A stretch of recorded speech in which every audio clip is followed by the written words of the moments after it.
네, 안녕하세요. 지금 시장이 매우 어려운 상황인데 이럴 때 우리가 기준을 잡고 어느 지점에서 대응을 해야 될지 좀 정해야 되는 시점이라고 생각을 합니다. 그래서 오늘은 전반적인 시장 상황과 주요 종목과 그리고 해외 지수까지도 보면서 지금 어떤 상황인지를 살펴보고 어떻게 될 수도 있겠다라는 그런 전제도 한번 이야기해 보도록 해보겠습니다. 자, 먼저 나스닥 차트를 보도록 하겠습니다. 지난밤에 기술주가 큰 폭으로 빠져서 우리나라 역시도 코스닥이 큰 폭으로 따라서 빠지게 됐습니다.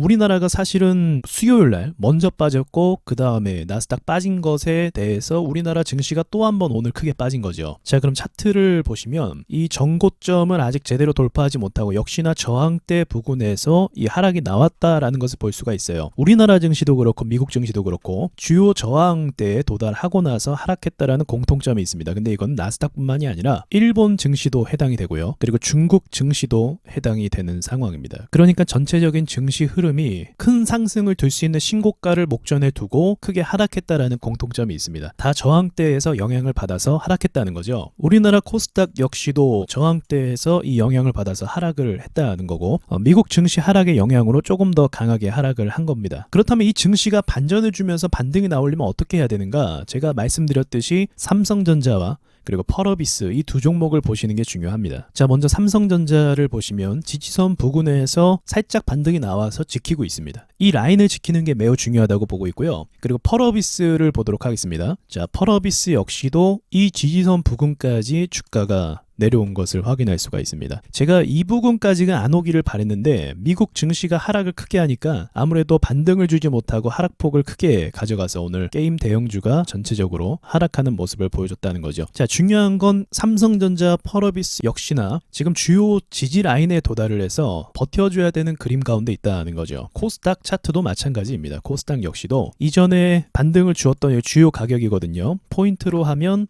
대략 982포인트 이 부분이 되는 것 같습니다. 이 부분에서 차트가 많이 움직였어요. 이 가격이 중요하다는 거죠. 그래서 펄어비스 역시도 현재 이 가격에 머물고 있는 겁니다. 그럼 만약에 펄어비스가 이 가격을 이탈해서 떨어지게 되면 어떻게 될까요?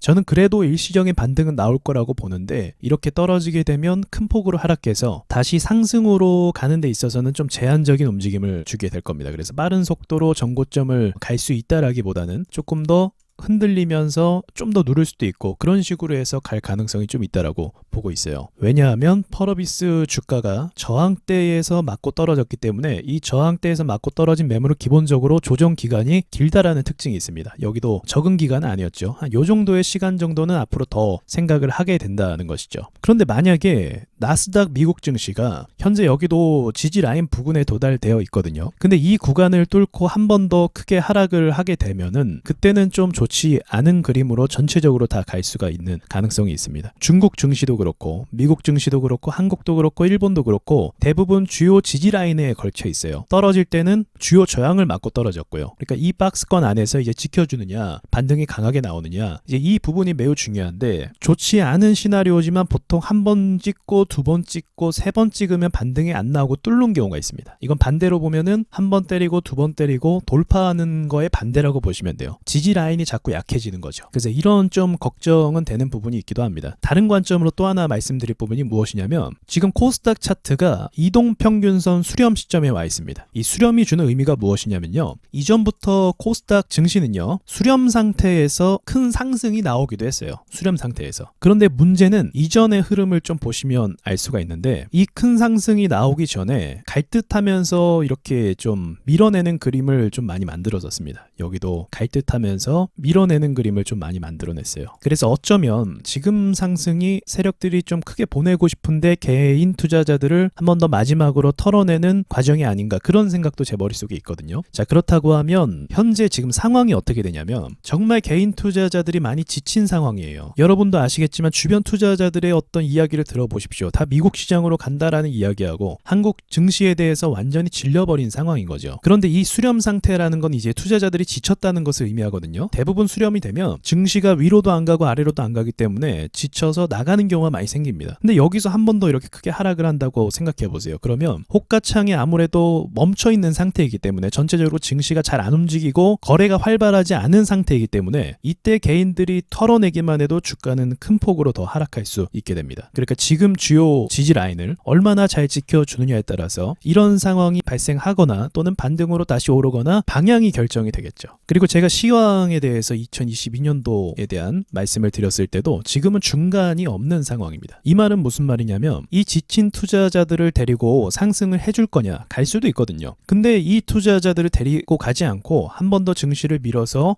이 투자자들이 나가게 되면 또 돈 금액이 작지 않습니다. 우리 3분기까지 개인들이 계속 매수했잖아요. 그 개인들이 나간다고 생각을 해보세요. 보통 상황이 아니거든요. 그래서 전체적으로 이제 실망 매물을 던지고 그렇게 될 경우에는 증시가 생각했던 것보다 더 크게 조정을 받을 수도 있습니다. 그러니까 지금 주요 지지 라인을 지키고 상승하냐, 이걸 깨게 되면 더 밑으로 큰 폭으로 하락할 것을 볼 수가 있느냐, 이제 그 문제에 사실을 놓인 거죠. 어쨌든 지금 주요 라인을 이탈한다고 하면 예상되는 구간은요 875포인트 정도까지도 밀릴 수가 있겠다라고 생각은 합니다. 이건 과한 분석은 아니고요. 보통 한국 증시가 하락을 하면은 또 한번 하락이 시작이 되면 좀 강하게 밀어내는 성격이 있습니다. 그래서 지금은 그래도 오른 부분이 있으니까 이 정도까지고 조정도 뭐 충분히 가능할 수도 있겠다라는 생각을 갖네요. 이런 상황이 되도록 않았으면 좋겠지만 현재 수급 라인에서 최종 라인까지 왔거든요. 이 라인에서 어떠한 반등이 나오냐, 강반등이 나오냐, 아니면 지지부진한 반등이 나오냐, 거기에 따라서 좀 많은 부분이 결정이 될 것 같습니다. 그래서 함께 증시를 살펴보시고 또 추가적인 내용이 발생을 하면 제가 말씀드리도록 하겠습니다. 안녕하세요, 와주스키입니다. 그동안 올린 강의 영상이 많으니까 채널을 구독하시고 영상들을 쭉 보시면 좋겠습니다. 라이브 방송은 비공개로 진행하고요. 와주스키 차트 있는 사람들 카페에 오셔서 라이브 방송 참여 방법을 확인하시고 함께 공부를 하셨으면 좋겠습니다. 다음에 좋은 영상으로 다시 찾아뵙겠습니다.